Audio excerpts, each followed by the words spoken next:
excited the way the guys did. And game always starts on the mound with Beidel. She's doing a heck of a job. And, right from that first inning, you really set the tone.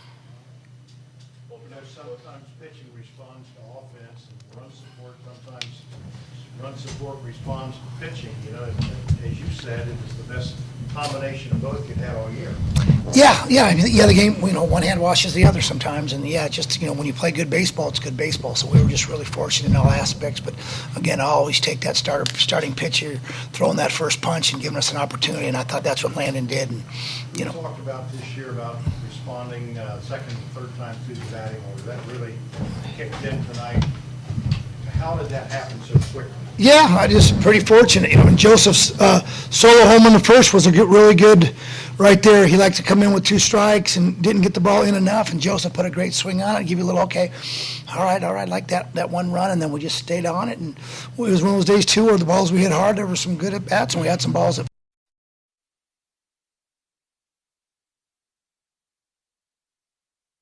and Jim Marusi's triple down the right field line, so we just stayed on baseballs. That's always a big theme for us, and luckily it worked out. Coach, in an event like this, where you gotta play through the weekend, can you just talk about Landon's performance specifically and winning in a run rule fashion to save the Yeah, you couldn't have wrote that up a little better, and I actually, can't believe I talked to it. I actually talked to the team about how getting the 10-run rules, and, I said, hey, this, not that we're worrying about scoring 10, but I said, hey, we're going to need to understand why we need to keep scoring runs, because we're going to need every single inning we can get from our pitchers. And Landon was already throwing on short days rest, so it was awesome for him to have 75 quality pitches so that we could get him out of there and not have him try to finish the game, and hopefully give him an opportunity to get the baseball again later in this tournament. So could you describe just the experience of that 8-run fourth? It just seemed like everything was dropping. What's going through your game? Yeah, just great approaches by everybody. Like Coach said, he's really big on, staying on baseballs, not doing too much. And when it's going good, it's going great. So that worked out. Great at bats by everyone that inning. And really, probably lets Landon settle down a little bit also, and he was dynamite today. So yeah, it was good by everyone. Landon, that looked like the quickest I've seen you assimilate the game conditions all year. Were you good? Did you feel good? Did you warm up in the bullpen? Talk a little bit about just taking it to the field the way you did. Yeah, I'll be honest. Coming out of the tunnel, I've never really felt nerves like that before, but I had to focus on getting control of my breathing, getting control of my body, and honestly, my pregame bullpen was not how I really wanted it to be, so I knew I had to really lock it in, figure it out on the mound, and getting out there for the first time, and that mound looked 90 feet away, but I was able to settle in pretty well. Hey, Landon, what did you learn, if anything, from your first game against Nebraska this year? How helpful was that? Definitely just how competitive their hitters are and how important commanding the fastball is. They're all year they've been a really competitive lineup. So really just making quality pitches is a big thing in our program. So that was the goal, just make better pitches than the last time.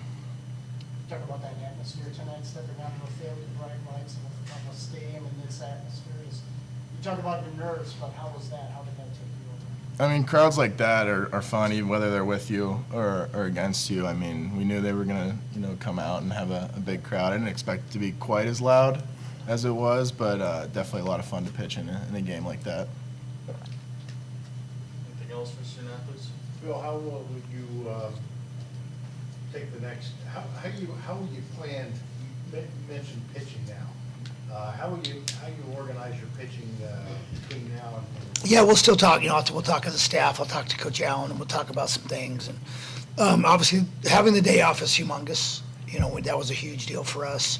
So now we have some guys. We have the guys that have been down a little bit that didn't pitch the last couple of weekends. It gives them another rest. They were able to have their bullpen. So it obviously gives us our best chance having that day off and not having to force guys.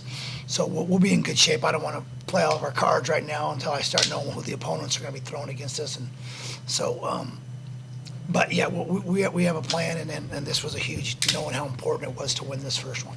So you don't necessarily have an next man up in mind at this stage, right? Yeah, just not gonna let anybody know about it until I know who their other guy is. But we know we came here planning to win the first game and knowing who was going to go game 2. So yeah, we're ready to go.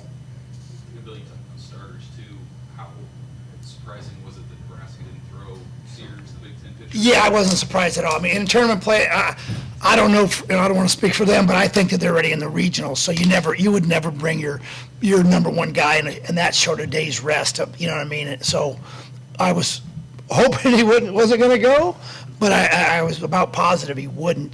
But I also, our left-hander, I mean, I knew they'd want to throw a left-hander against us, and, so luckily we had a great approach against him, and we did well. And I knew that he had actually thrown Saturday and threw 44 pitches, so I knew that obviously he wasn't as sharp in his last outing, but the way baseball is, a lot of times he's not as sharp, so he was going to be hungry to come out today. And he actually came out right away, and right from that first inning, gives up a base hit, cheap 2-out base hit, and then he gets a double play ball, and I'm sure he's feeling pretty good. The crowd's in the thing saying, okay, here's what we do. And that's why Joseph's solo homer when he got 2 strikes was a really big deal to go like, oh, okay, these guys are coming to play today. So I thought that gave it, and again, Landon was, to use Joseph's word, was dynamite. So I'm sure that gave him a little bit like, hey, I only need 1 tonight. So that was pretty good.